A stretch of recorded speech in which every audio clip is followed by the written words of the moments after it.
Good evening, everyone. I'd like to welcome you to the Otsego City Council meeting. Tonight is Monday, July 8th. Audra, can you have the record show that our city attorney, city planner, city engineer, along with all council members are present, along with our assistant city administrator and our city administrator. This time, I will ask you all to join us in the Pledge of Allegiance.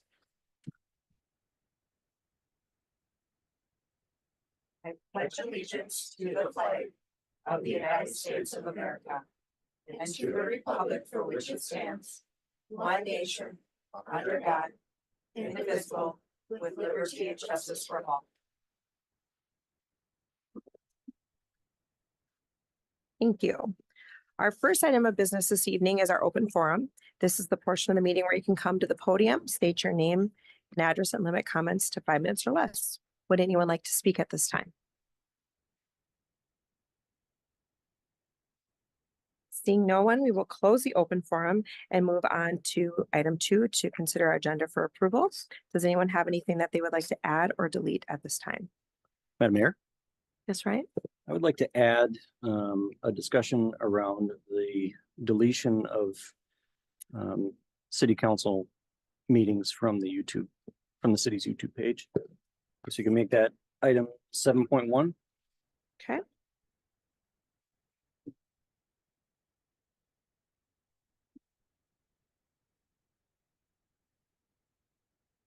All right, does anyone else have anything that they would like to add or delete? Mayor, Council, one point of correction. There was a mistake in the paper packet for item 6.1 that has been corrected online to remedy a timesheet. So. Okay.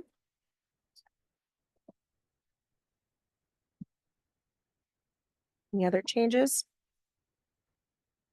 Otherwise, a motion would be in order. Madam Mayor, That's right. I move to approve the agenda as amended.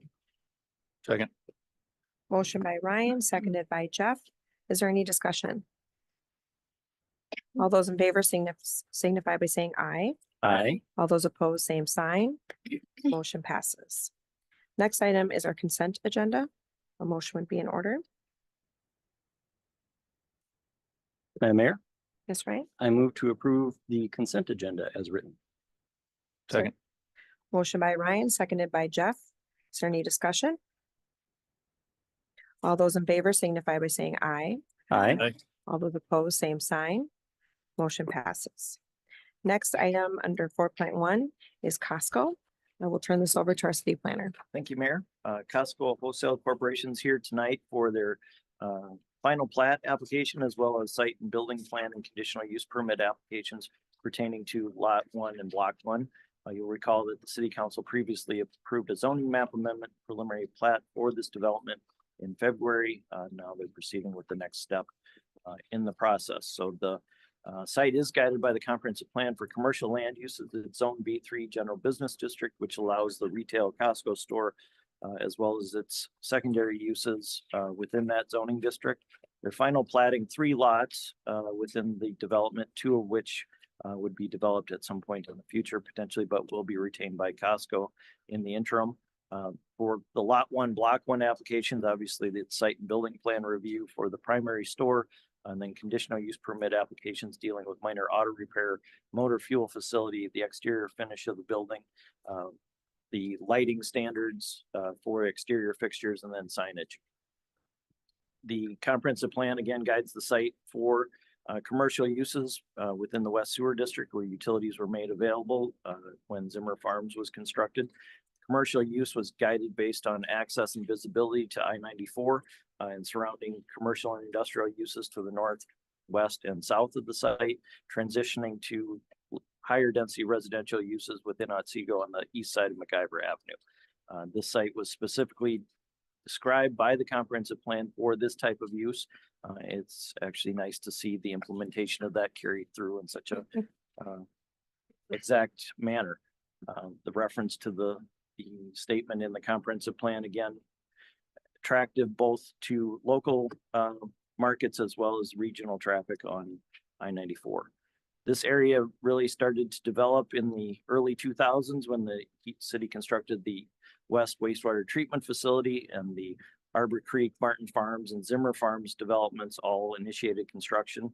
The Zimmer Farms project included construction of MacIver Avenue from 70th Street south to 60th Street, including the section that is along the east side of this site, which was done by the developer at their cost.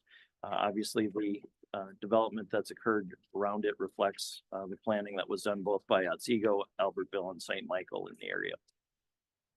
This is a reference to the existing uses and planned uses in the area, and again, emphasizing this as a transitionary site between the interstate and the residential uses to the east. Again, the final plat consists of the 3 lots as shown on the preliminary plat, the 1 large lot for Costco, as well as 2 lots for potential future uses. The lot area requirements of the zoning ordinance were satisfied. Lot width was also satisfied with approval of a conditional use permit allowing the lot at the southwest corner to be less than the required, but that's based on the shared access that will exist from 60th Street between the 2 lots that allows for a more efficient land use pattern without streets being required. Stormwater has been reviewed as part of the overall development plan by the city engineer. Utilities are available to the site, will be extended to serve each of the 3 pad sites within the plat. There will be credits involved with construction of trunk sewer and water facilities in accordance with the comprehensive plan, and including reconstruction of a water main through Marlowe Avenue that was undersized for the planned use of the site. That will all be undertaken as the streets in the area are under construction as part of the county road project. Easements are shown on the final plat as required by the subdivision ordinance at the perimeter of each lot, and then overlaying the water main and sewer trunk lines within the site. Park dedication would be satisfied as a cash fee in lieu of land, as the city is not seeking to acquire property from the area. The final plat also includes right-of-way as prescribed by Wright County for the planned County Road 137 project. This is the project that was being undertaken by Wright County, regardless of this project moving forward. So it's really Costco is happening because of the road project, not vice versa. And the planning for that continues with involvement of both Otsego, Albertville, along with Wright County and their engineering consultant on the design. Really, right now, they're more focused on the interchange issues. The design for 60th Street between this site and the properties in Albertville to the south has been largely determined, and they're moving forward with that. The other access to the site will be the 1 location at MacIver Avenue. And as part of the transportation study information that was reviewed with the preliminary plat, there was a finding that if this was constructed as either a 2-way or 4-way intersection, there'd be a slight increase in the delay for someone coming from the Zimmer Farms neighborhood to turn left to southbound MacIver. To offset that and also recognize that MacIver Avenue at some point, probably within the next 10 years, will extend all the way to County Road 39 as development occurs. To offset any potential impacts at that location, the developer will be constructing a roundabout at that location, which will provide no impact for functionality of it will cause no impact as a result of the traffic from the development at that intersection, and will facilitate future regional growth in traffic volumes. The building plans, it's just over 163,000 square feet. They are proposing some variations in exterior materials from what's prescribed by the zoning ordinance, not quite up to the 65% grade A materials, but using a combination of grade A and B materials to exceed the requirements of the zoning ordinance based on the provision of energy efficiency and also utilizing recycled materials. The height of the building is within the allowances of the zoning ordinance. For such a large building, they are using materials effectively to break up the mass of the structure and anchor really that corner of the development, and emphasizing the visibility of the site both from I-94, 60th Street, and MacIver Avenue. Signage is also a request for some flexibility. If you look at the standard allowances for the zoning ordinance, they don't necessarily fit a building of this scale. And when the city looked at Target and other PUD developments, we did include some flexibility to basically combine the allowed signage into fewer larger signs. They're also foregoing a freestanding sign on the site as well. So the net effect of the flexibility is, yes, the signs on the building are larger than we would typically allow by 80 square feet. But the overall signage within the site is substantially less than would be allowed by the zoning ordinance. The site plan has been designed and it basically looks very similar to what was reviewed with the preliminary plat. There was a slight reduction of 6 parking stalls down to 873, but that's still well over the number required by the zoning ordinance. The number of stalls is more than Target's providing as part of their store of similar size on the east side of the city. Setbacks are all complied with. Loading is on the east side, or excuse me, west side of the building. And one of the items the Planning Commission did discuss was how that functions in terms of traffic management through the site, as well as the access for the fuel facility on the southeast corner of the property. Pedestrian access would be available both at McIver Avenue and Lyman Avenue, with trails on the existing trails on the east side of McIver Avenue and south side of County Road 137. There will be a trail added on the north side of 137 that would extend from I-94 all the way to Marks Avenue, so the Magnolia Landing development, improving accessibility for the project. They have sidewalks within the site leading from the perimeter to the building itself and between the building and the fuel facility. There are 5 service bays on the east side of the building for minor auto repair. The zoning ordinance allows hours 7 a.m. to 10 p.m. Costco is proposing that the service center would essentially be open the same hours as the store. But from a regulation standpoint, we will just use the allowances of the zoning ordinance so that if Costco were to change their hours, they wouldn't need to come back for an amendment to accomplish that relative to the service center. There's also the requirement that the exterior doors be closed when service is occurring. They have to comply with the fire code, and there's no outdoor storage allowed. Motor fuel facility includes a unit for an on-site staff member. Initially, there'll be 16 pumps with 32 dispensers. They are showing on the plans expansion of that to the south. It's also important to note that the facility is open only to members, which was a question asked by the Planning Commission. And there's also no diesel fuel. The city and the zoning ordinance allows hours 7 a.m. to 10 p.m. unless extended by the city council. Again, Costco is only proposing hours essentially corresponding to those of the store. They are open a little earlier and a little later so that you could load up your last of your Costco shopping and then get gas on your way out. But to accommodate flexibility going forward, we are recommending that 24-hour allowance be provided for. That would be consistent with Quick Trip, Coburns, and Holiday Gas within the city. This site being farther away from any residential use, staff doesn't view that as a concern. There would also be no outdoor sales at the fuel facility.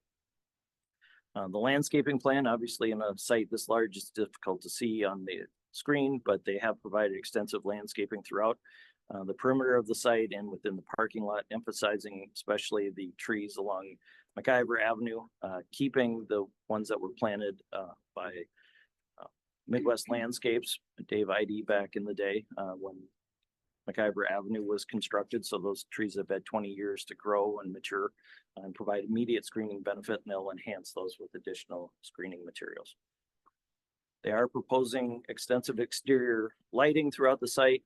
It's designed with a 90-degree horizontal cutoff. The zoning ordinance allows the fixtures to be up to 25 feet in height.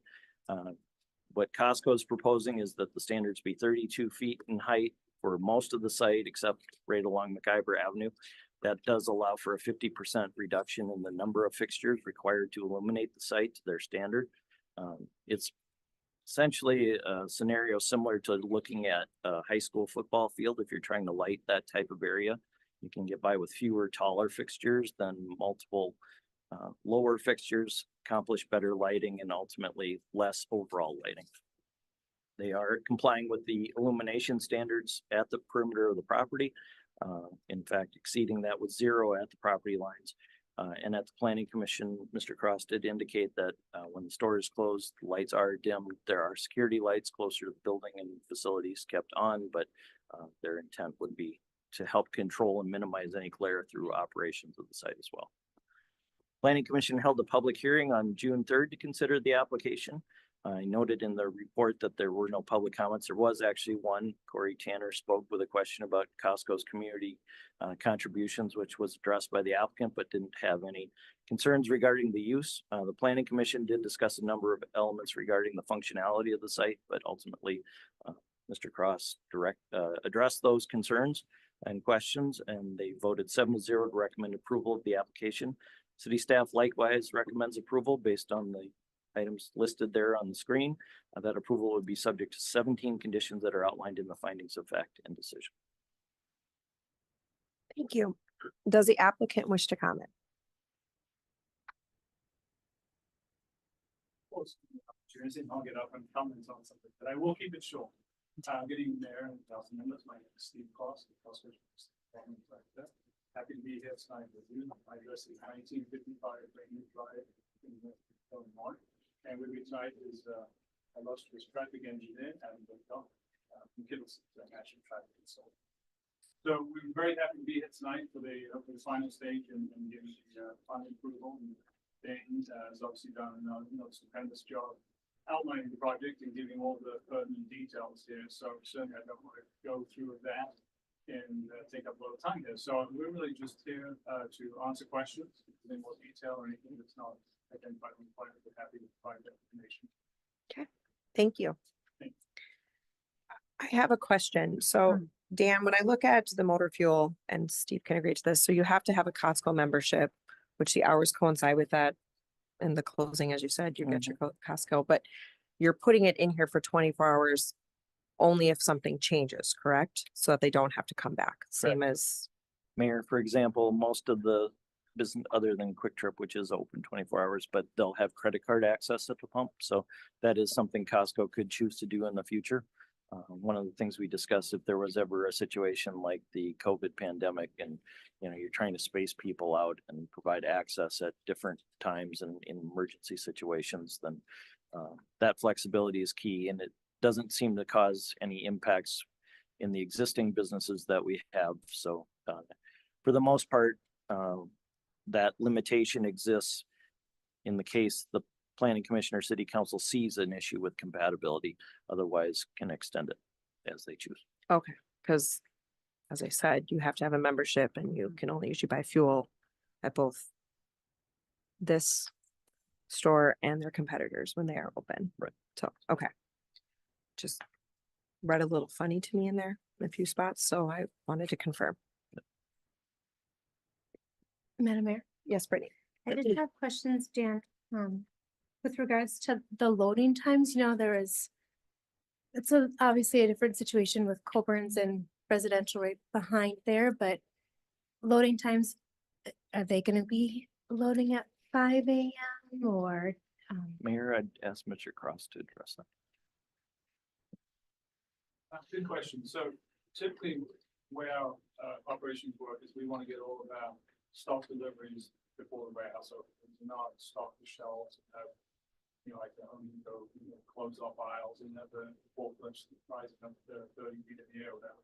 So we want to get it all done before the 10 o'clock open. So we do have trucks will be coming in throughout that morning, and they could be in that 5 to 6 time in the morning there, all the way through to about 9, 9:30, something like that. And as Dan mentioned, the dock is on the far west side. The anticipated access is coming off 94, turning down 60th Street there, and then turning in at that roundabout at the middle of the site. So staying away from the guided side, and kind of doing all of that movement on the west side of the site. Sure. And then I also just had another question. With the future expansion for the motor or the fuel pumps, right now, Dan, you said 32 pumps. And additionally, do you have any idea as to what that expansion, how many you'll be adding? Sure. Yeah, so we have 16 actual pumping stations, and then they're double-sided, so we have 32 pumping vehicles can pump 32 at the same time. So on the drawings there, we show, we call it 4x4, so there's 4 rows of pumps, and then there are 4 pumps deep. So that would be a 4x4. So what we're looking at on the drawing, we show an extra row to the south. So we show another row of 4. So that'll put it up to 20 actual pump stations, which is multiplied by 2, and you have 40 pumping stations at the same time.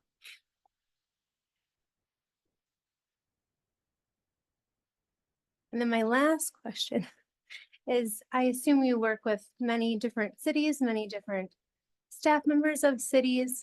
Just curious, you mentioned Dan was working with Dan was stupendous, which Hard to believe. I may find that hard to believe, but do you, just in comparison, or again, you had a good experience working with our staff and it's gone fairly well? Absolutely, nothing but positive things. I'm not just saying that, you know, so it's gonna put me a $10 bill off. No, Only 10? they've been great. The welcoming is very nice to see that. And accommodating, it's tough in some of the negotiations and things, so they definitely did get a free pass and everything. And so no, I think it's been great, and Ron's been great as far as engineering. We've got a good question. The county does as well, as far as how we resolve the county. Traffic and the roundabouts, the evolution of that whole design. So I think it's been a great team. We look at it as a team collaboration. Well, thank you. Any feedback for Dan? No, I'm just kidding. I'm teasing. Thank you for answering all my questions. Any other questions or comments? Madam Mayor, Yes. Dan, do you happen to know where the fuel pump shut off is going to be for that? There is usually one on the far side, and it's on the south side of the pump there. So that sort of It's within code, says wherever the code requires us to be within so many feet of the pumps themselves. when I was trying to picture it, it looked like it was on the north side. So it'd be out of view of the pumps. That's why I kind of wanted to confirm.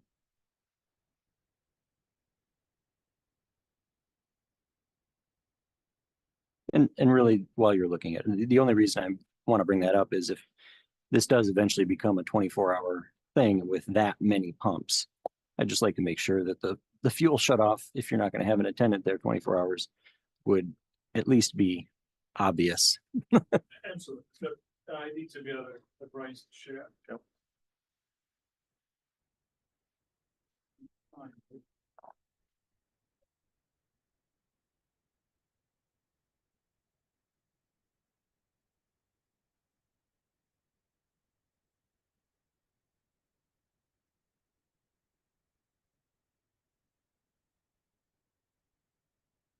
Sometimes they move those shuttles around depending on the specific sites, so.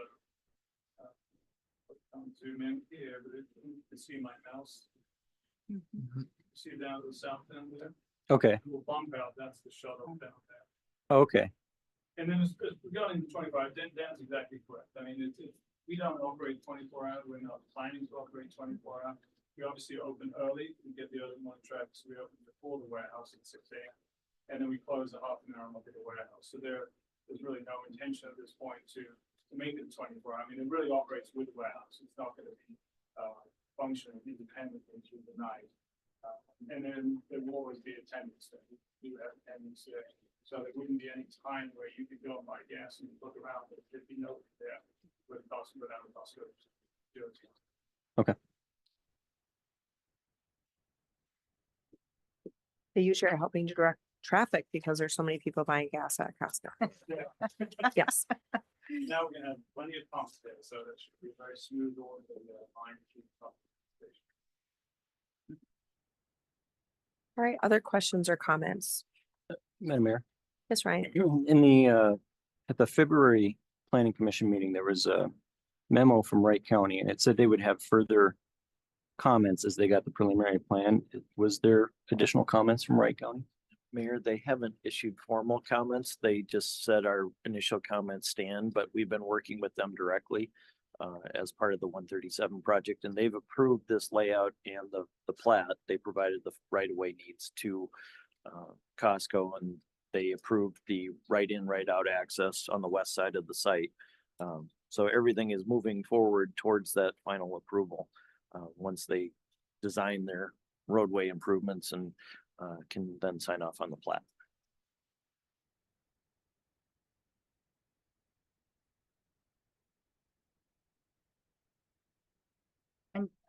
Madam Mayor, Yes, just a clarification point. Steve, is the plan is to have Costco up and running in fall of 25, is that correct? It's all gonna come down to when the county gets the road done. Okay. Yeah, they depending on, you know, the agencies outside of their control, the FHWA and MnDOT, that's really kind of the wild card. If Okay. they can get it all done and built in 25, you know, we get 25. Okay. They're saying that it might go into 26, depending on the response from the other agencies. And I was talking to Dan earlier, I mean, depending on what the road condition would be, how they phase that, if it's Sure. really just doing the grant work later. Okay. And 60th Street across the property is fully built out and fully open. Yeah. It's possible the operators would be comfortable opening it, but if this road is gonna be shut down at any point in time, Mhm. obviously. So Sure. Mhm. we're hoping we can twist our arms. Sounds good. Thank you. And Mayor, as I said, the main concern is the exit ramp roundabouts at this point, because that does involve federal highway. The section between this site and the sites in Albertville to the south is largely settled at this point. They're just coordinating now with federal agencies over the timing and the approvals necessary for those two roundabouts on the interchange.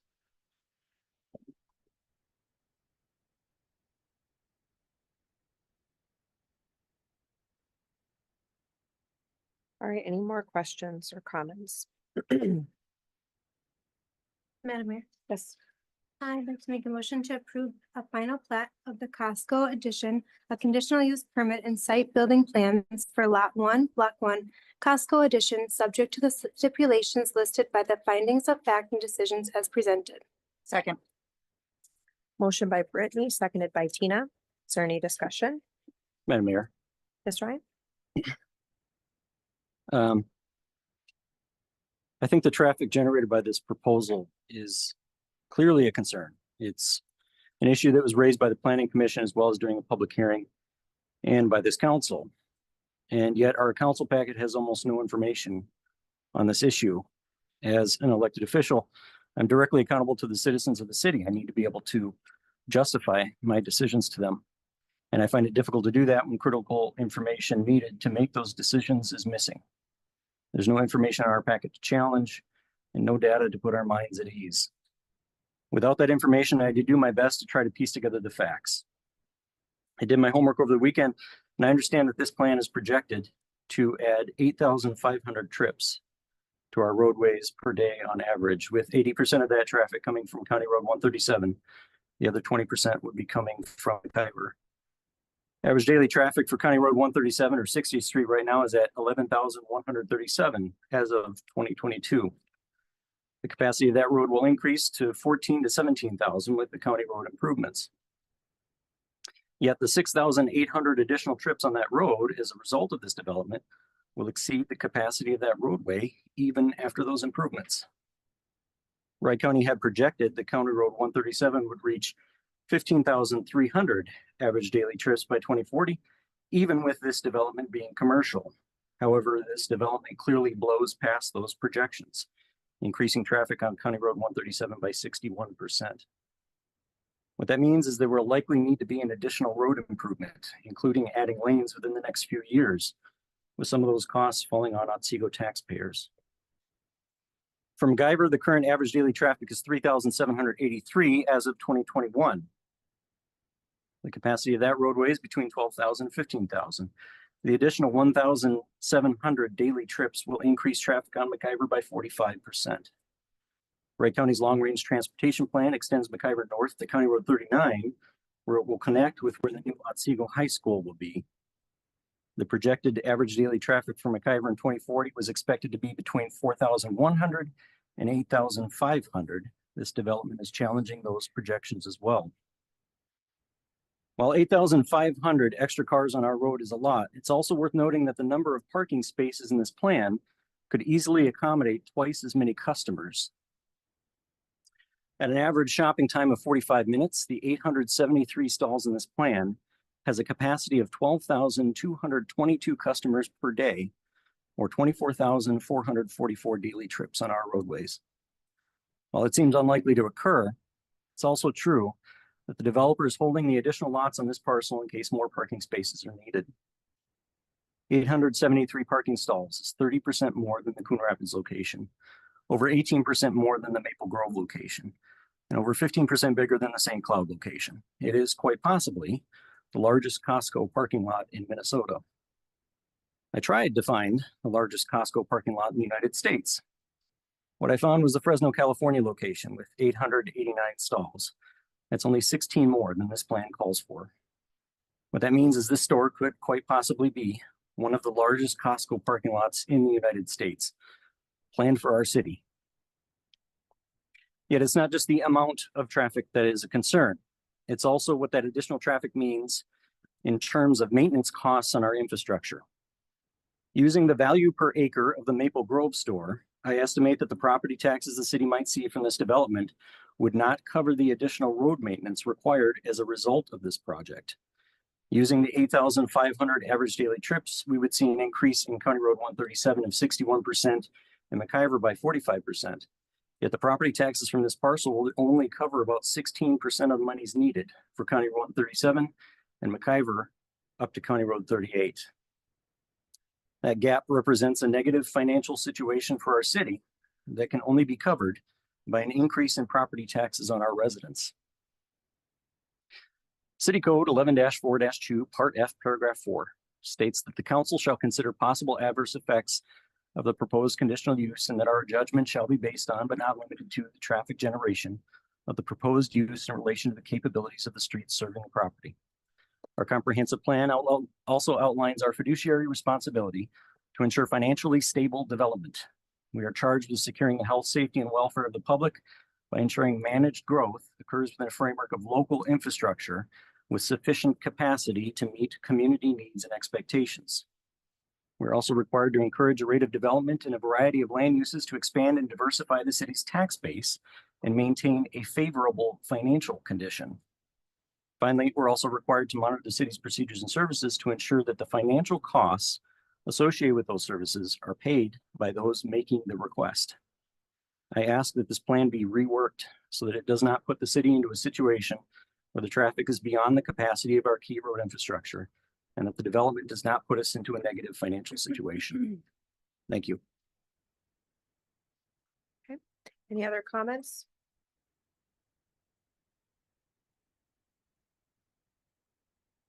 All those in favor signify by saying aye. Aye. All those opposed, same sign. Aye. Motion passes 4-1.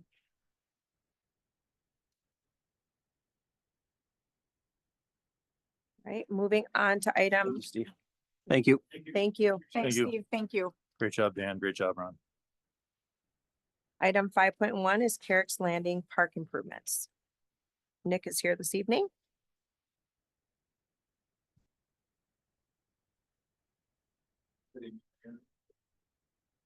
And I think he's seeing if his microphone works. It's not on. oh, Oh, dear. Thank you. Much better. There we go. Good evening, Mayor and Council. Nice to see you guys again. On tonight's agenda was Carrick's Landing. As you know, we sent it out to bid. And due to the issue with prevailing wages not being addressed in the first contract, we did receive favorable bids again, and actually the same contractor won the bid. So the difference ended up being $24,220, which really is just a prevailing wage increase, which was needed to secure the funding from the state for the DNR outdoor recreation grant. So minimal change was had. We're still well under budget, $719,800. The project was estimated at $775,000. So things came in really, really, really well. And I'm here before you again, asking you guys to hopefully adopt the resolution tonight, accepting the bids and awarding Beta the contract. Any questions for staff? Otherwise, a motion would be in order. Madam Mayor, Yes, Ryan. just a couple questions. I was comparing the bids. You said that the difference is between the prevailing wage increase. Correct. Do you know why the other bids didn't increase? The other bids that other contractors who bid the project, Right. I'm not sure, I guess. I'm Mayor? not sure if I understand your Yes. question. They may have been, Veda is not a, what do you want to call it? Union contract. union contractors. Thank you. You're welcome. But the other ones probably were union contractors, so they already So they had had their that prevailing. cost built in because they had, if they're union, they were likely paying in either at prevailing wage or in excess of prevailing wage, so they didn't have to change their bid.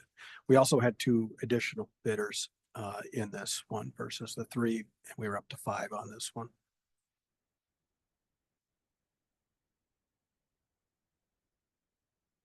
Did that answer your question, Ryan? It did, thank you. Mhm. Sorry. No, sorry. Okay. Was looking at you for a follow-up if you had something. All right, if no other questions, then a motion would be in order. Mayor. Yes. I can make a motion. Motion to adopt resolution 2024-48, accepting bids and awarding contract to Veda Contracting LLC of Cokato, Minnesota for the Carrick's Landing Park Improvements Project. City Project 24-06 in the amount of $458,702.01. Second. Motion by Jeff, seconded by Tina. Is there any discussion? All those in favor signify by saying aye. Aye. All those opposed, same sign. Motion passes. Great job, Nick. Madam Mayor. Thanks, Nick. Yes. Thank I you. did forget to ask Nick. Nick, start date, are we still on time for the project? Is there any? I think it only pushed us back about the bidding window, so I would just Okay. estimate 2 weeks or so. Veda's on site at Ashwood yet doing great work, and so hopefully they can just mobilize right over to Carrick's Landing after this. Perfect. Mayor, we didn't change the completion date, Okay. although we rebid it. Okay. Great, thank you. Thanks, Ryan. Thanks. Thanks, Nick. All right, moving on to item 6.1, approve the EDA Commissioners compensation for June 2024. Mayor, council, in your packet, there's a short memo and then timesheets from the EDA Board of Commissioners. So there was an EDA meeting on June 24th. At the last council meeting, there was discussion on how to fund the compensation for those meeting stipends. Staff did develop 2 recommendations that were included in your memo. One being the General Fund City Council Department, the other being the General Fund Economic Development Department. So there are 3 claims submitted for reimbursement. Staff is looking for direction and discussion on how to account for those expenditures in the current year, and also direction on how to incorporate that into the budget for 2025.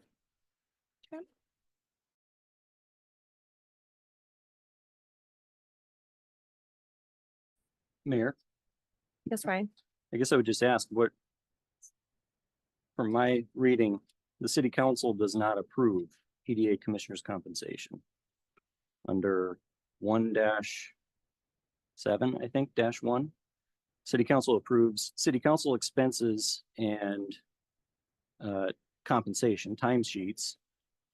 We're supposed to give it to the city clerk and then it's approved at the next council meeting, but we don't do that for the EDA commission or other commissioners. Correct. The discussion is largely not about whether to compensate the EDA Board of Commissioners. It's where to fund the expenditure from. So that's what I'm looking for direction. Okay. For future meetings, staff would likely follow the same direction that you're giving and follow a similar process as you mentioned. So it would just be compensated. Okay. So as Adam said, there's 2 options outlined. Yeah, historically, at least throughout my time here with the city, when there has been EDA meetings, those commissioners have received a stipend from the city council budget. The EDA commissioners are the same as the city council according to the bylaws of the EDA, therefore it aligns as your role as a council member. That would be, again, based off of past practice and the most logical recommendation from staff, but open to other ideas.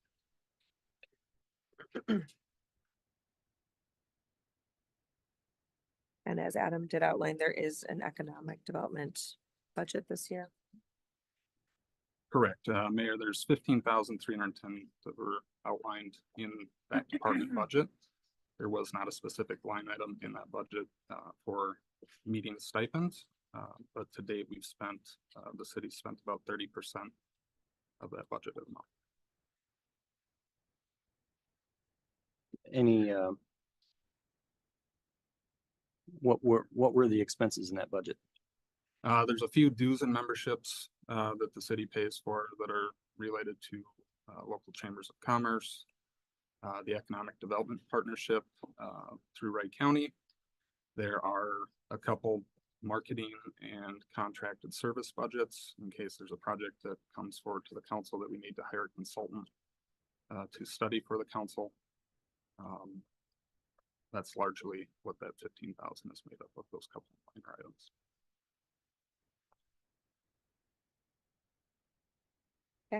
Council. Direction on this one?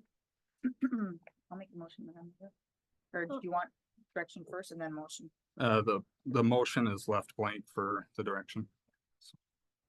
Any other questions? Oh, yeah. Is there a certain direction that you guys would like to, which budget this would come from? I'd say city council.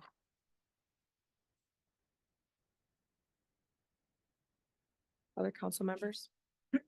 Mayor, I would just reiterate what I said in the EDA commission. I don't think we have the authority to do this. The statute and the establishing resolution say that it must be paid from the EDA budget. Everything that I've seen in the EDA manual says you have to do this as part of the budget process. So I don't think that we have the authority to do this. Dave, Adam, comments? Mayor, there is a statute that says that it is paid from the budget of the Economic Development Authority. So if there were a budget of the Economic Development Authority, it would be incorporated within the city's general fund. That's quite common. The league handbook on economic development authorities does outline that that's the most common way. I did check with Wright County. That is also how they operate their budget for their Economic Development Authority. It's just a department within their general fund. But they still have to meet every year to establish a budget, correct? Correct. The EDA did not submit a budget request to the city council, but the city council has set a general fund budget and has discretion on how to appropriate those funds.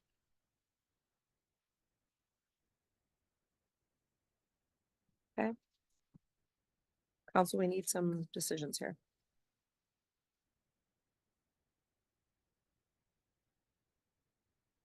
I mean, Madam Mayor, I actually feel that if it's the Economic Development Department, that's, honestly, that's fine with me. If it's the city council department, it doesn't matter to me. We will have, I do feel that there should, whatever we choose, so they should have the line item there, obviously, just to, so it's pointed out and there's no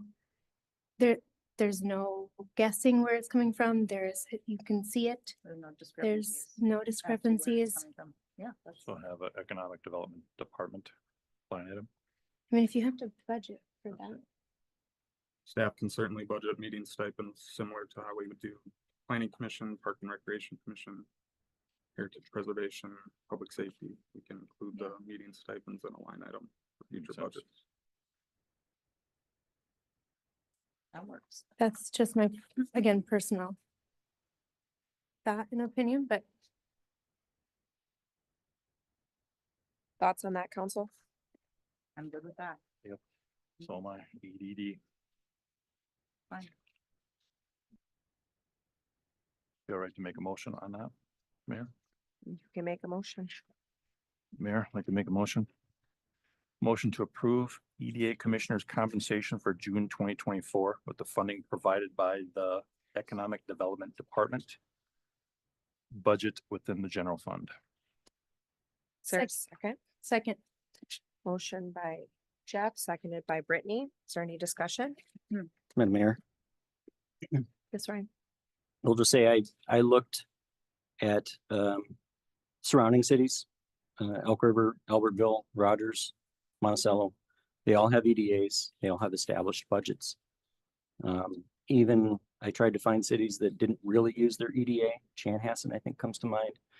Even in those years, they still established a budget for the EDA. So I'm going to vote no on this because I'm still not convinced that we have the authority to do it. And that's what my no vote is coming from. And my comment would be, we did budget money. As you can see, there is money in there. And I'm just pointing that out too. I can agree with your comment that those other communities, but they also potentially, the communities that you listed are those communities using those fees to pay different funds, I guess, I guess is my question to you. Potentially. I'm not sure.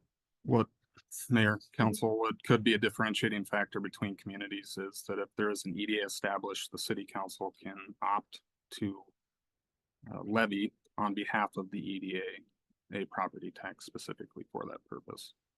Which if you were to do that, that would indicate the need to create a more established budget, be part of the process, also declaring that separate depositories of those funds are separated from the city's pooled funds. General. But right now, the activity within the EDA is at a level that doesn't necessitate, one, levying specific property taxes on behalf of the EDA, or two, creating separate bank accounts or budgets. Thank you, and that makes sense. In every community is different. Not every community levies an EDA tax. Some do, some do not. Otsego does not and never has. In St. Michael, for example, they have a, St. Michael, I live there, so I do know that they levy separate- a tax on behalf of their EDA. Mhm. Other communities that you mentioned, I can't speak for.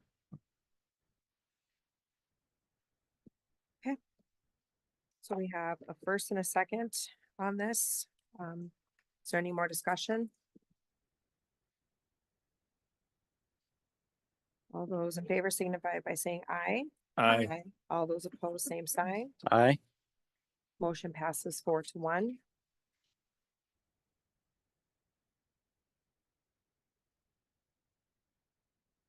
All right, moving on to item 7.1. YouTube page discussion, Ryan, you added? Um, so I went, it's sort of trying to prepare for the Costco discussion earlier tonight. Over the weekend, I tried to go to our city's YouTube page to look at the prior meeting when Costco was here, check my notes, and I was shocked to find that the past 3 years of our city council meetings had been removed. I thought that maybe we had been hacked or something. I thought that maybe they were accidentally deleted, but I received from Adam this morning that it was done intentionally. So Mayor, council, intentional was probably, if by intentional we mean following the records retention policy that the city's adopted and set forth by the state of Minnesota, then yes. So we're following our procedures that we already have in place. Correct. And those procedures are set forth by section ADM 05950 of the Records Retention Manual, that those city council audio and video recordings are to be kept they need to be kept for at least 3 months after the adoption of the minutes of said meeting. And they were 3 years. Audio recordings dated back to 2019, video recordings to 2021, I believe. So they were far beyond the records retention schedule. I assume it's because we have potentially a new IT person who is also helping our city clerk follow our. That's protocol? part of it. I mean, there was 25 gigabytes of data taking up space on our server for things that were 5.5 years plus in excess in the case of audio, beyond what we needed to keep. And then we should clean that up. The YouTube page, we did clarify with the city attorney, but that is an extension of city records. So if we delete according to the records retention schedule in this category, you should also be following that in any extension of your records. So Mayor, that's correct. So I recommended that the city be consistent, apply the data records retention schedule across all potential platforms that the city is operating on, so that you wouldn't get a different result if you made a data practices request to the city for a recording as opposed to going on the city's YouTube page. I recommended that assuming the city has adopted the state records retention schedule, I recommend the city follow that in all circumstances, including maintaining the city's YouTube page. Of course.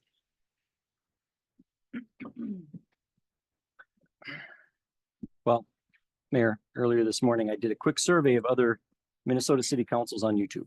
City of Bloomington has 4 years of city council meetings on their YouTube page. City of Rosemount has 4 years. City of Virginia, Minnesota has 4 years. City of Morris has 5 years. The city of Rochester has 5 years. The city of Little Falls has 7 years. The city of Foley has 3 years. City of Farmington has 5 years. The city of Brainerd has 13 years of city council meetings that their residents can go and look at. The city of Austin has 10 years. The city of Newport has 2 years. The city of Victoria has 4 years. Do you have The city a of Good point? Thunder has 2 years. The city of Cottage Grove has 4 years. The city of Marshall has 8 years of city council Asking to meetings. have them back The city on? of Corcoran The has 7 years. The city You- of Now Then has 7 years. I am still speaking. The city of Burnsville has 5 years. The city of Fergus Falls has 4 years. The city of Victoria has 10 years of city council meetings. The city of Monticello has 4 years of city council meetings. The city of Albertville, Minnesota has council meetings from 9 years ago.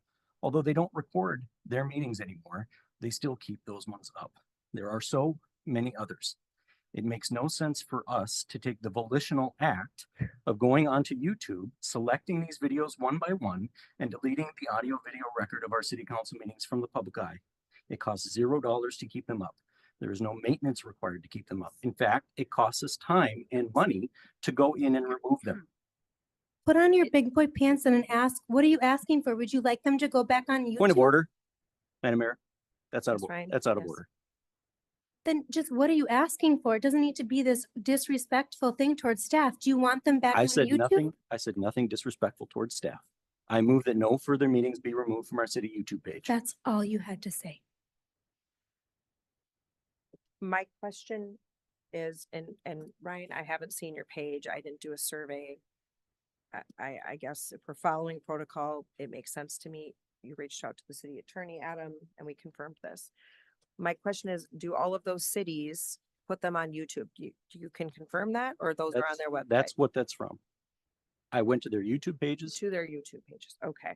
And Adam, you said that this does cost money because we're using storage, which then we would It's be an using back- opportunity cost. It's not a direct cost, Yeah. right? We don't pay an additional fee for having specific amounts of storage, but we have an opportunity cost of how do we use our server to meet the operational needs of the city. So regardless of that space, it's again, procedure set forth by the state of Minnesota, not by the city of Otsego, that says that those records are to be kept for that amount of time. That's what the city has adopted. Mayor, real quick. I know that when we do our videos here, I know that we post it on YouTube, that portion, I'm sure we can delete, but the YouTube portion, we don't need. That should be on YouTube itself, that server. And when it comes to that, But Dave was saying. to I know, delete it. but with that, cause I like them when they're on, or I've liked them since we've started in 21.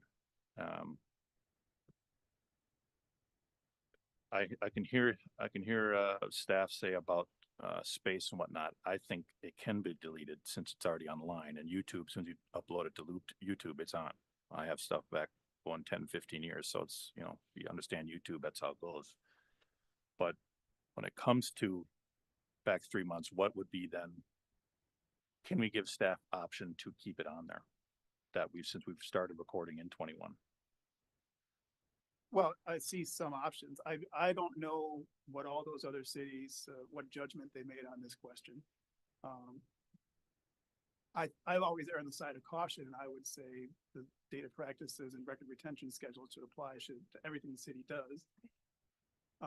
If those other cities, it's possible, I don't know the explanation because I didn't have a chance to look at that. It's possible that they have different, maybe they haven't adopted the state records retention schedule and they have a different schedule for saving of meetings, or maybe they view it as their YouTube page is not a city held document and therefore not subject to the retention schedule. The options, or maybe, also I should note that technically, although no one really feels this way in the current day and age, the minutes are the official record of the meeting and the video recording is not. But there's a couple options. You could change the retention schedule for the recorded meetings which if you're doing, if you're otherwise adopted the state record retention schedule, but you change that one thing, it's probably gonna cause confusion, right? Because it's gonna be different from everything else that you've adopted in the state record retention schedule. Or you could, if these other cities have taken the position that the YouTube page is not subject to the records retention schedule, you could, explore taking that position. I think the conservative approach would be to take the position that it is subject to the records retention schedule. But you could try to argue otherwise. And if you'd like me to research, what position, if any, it's also possible that some of these cities just have not looked at this issue. I don't know what the explanations are. I just looked at the question, does the record retention schedule apply to the city's YouTube page? In my opinion, probably yes. As for why other cities may have concluded differently, I don't know. I can try to research that if you'd like me to. I guess to me, it seems as though the list that Ryan read off should be shared with you, and that we will save that. I mean, I do think this is a discussion. We don't need to make a decision right now, but I do think that you looking into those other cities, finding out some options for us, pros and cons, I think is appropriate. I'm happy to look into if those cities may not have any explanation on why they do what they do. They may not have looked at this issue, but Sure. to the extent it's possible, I'm happy to look into that question. Well, I mean, if this coming up tonight and Ryan bringing up other cities as he did a poll this morning, this is all fresh information for all of us. So I think it's worth the attorney looking into. Yeah, I'm surprised that bringing got it taken back. off, yeah. So There's 3 years of city council meetings that are gone. Oh, yeah. When Brittany and I started, that was the first day. But yeah, if you could look into, I would ask if you could look into that, please.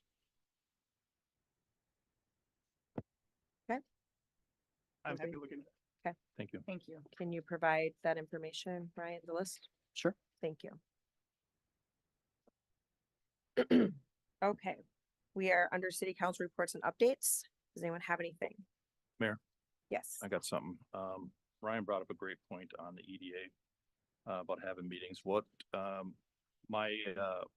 would like to give staff direction on if we can have starting in 25, I'd say by the first special meeting of every year, have an EDA meeting to discuss, commissioners, old business, new business, whatnot. Have that at the first special meeting to start with every year, so it is up to date every year. Would that be Mayor. okay, council?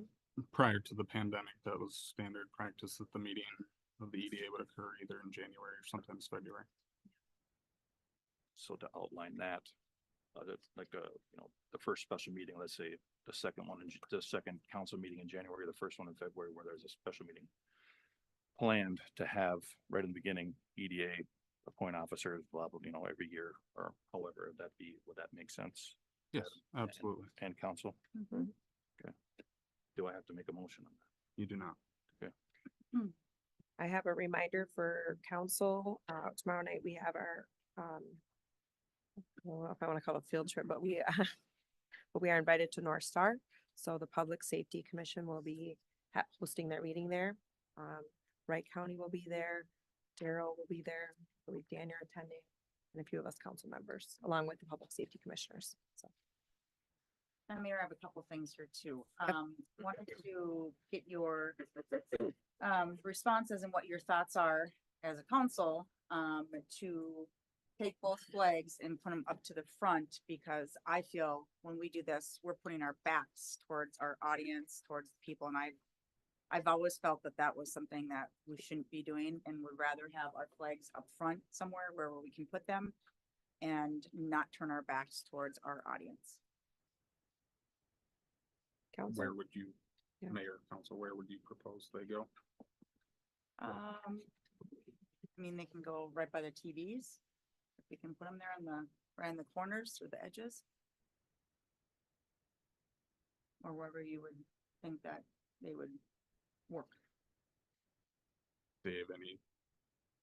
I don't know of any particular legal requirement about where the flag would have to be.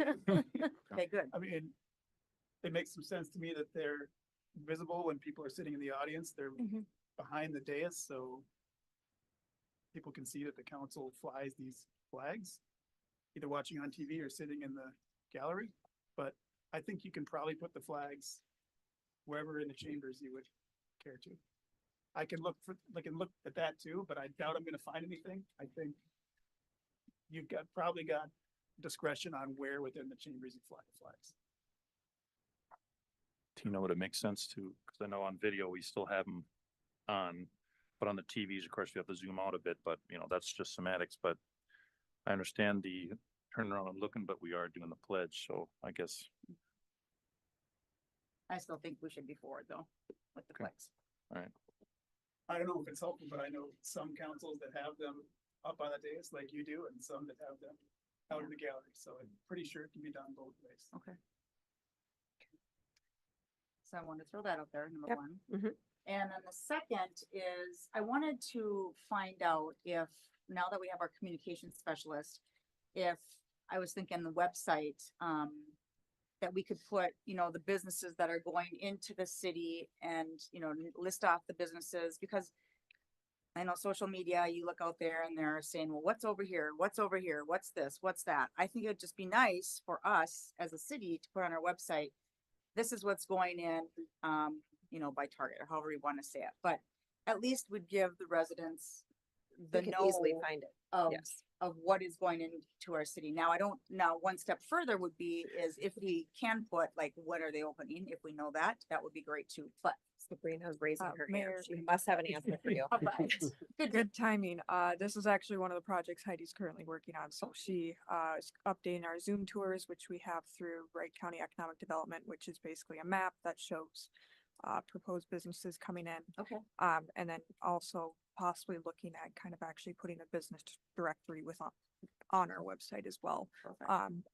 Where businesses can opt in and sign up to be on that. So, We had that years ago. There used to be a business site, but then the problem was we had nobody to keep it current and. Yep. So. We so, also used to have a planning map yeah. that showed all the developments. Mayor, that's correct. We did. No one had the time available to maintain that. And that might be some opportunity with communication specialists now to have something similar. Madam Mayor, is there any sort of, Dan, is there any, I don't want to say feedback, but, and I don't want to say make it a requirement, but for these businesses that are under construction and doing what they're doing to bring their business here, is there a way to have them Put up a sign. put up a sign for Mayor, what they're, We can certainly encourage them. I wouldn't require them to put up a Sure. sign. It's obviously, they want people to know that they're moving in at some point, so. sure, It was helpful. I know Christian Brothers put up a sign. And I'm surprised others don't, but you know, like in the case of Ace Hardware and Pet Supply, they were on such a tight schedule, they would have barely got the sign up by the time the building. Before it opened, yeah. sure. Thank you. I appreciate that. That's all I had. Okay. Any other items? Then moving on to staff reports and dates. Sabrina, Thank you, Mayor. No updates. that was probably your update. Okay, Sorry, I stole your thunder. Adam, Mayor, council, no further updates from me. Audra, I have no updates. Thank you. Dave, No updates. Thanks, Mayor. Dan, Mayor, the planning commission will meet next Monday to consider an application for a comprehensive plan amendment for the Harpster property at County Road 42 and County Road 36. Ron, Water and sewer is now to the fire department location, which we've been waiting for a long time to get there, but it is to that site. Just have to do some testing. perfect. When will they be putting on 75th? When will that be? Yeah, I keep letting them know we want it to be paved. Yeah. Yes. Let's call them again tomorrow. I got them in speed dial. Okay, great. Thank you. All right. Daryl? Okay. And Sergeant Bartle. Okay. Because you were on a trip. Yeah, we did this last time. Yep. Okay. Right. Well, if no one else has anything, then a motion to adjourn would be in order. Second. Motion by Tina, seconded by Jeff. Is there any discussion? All those in favor signify by saying aye. Aye. All those opposed, same sign. The meeting is ended. Thank you all for attending. Have a-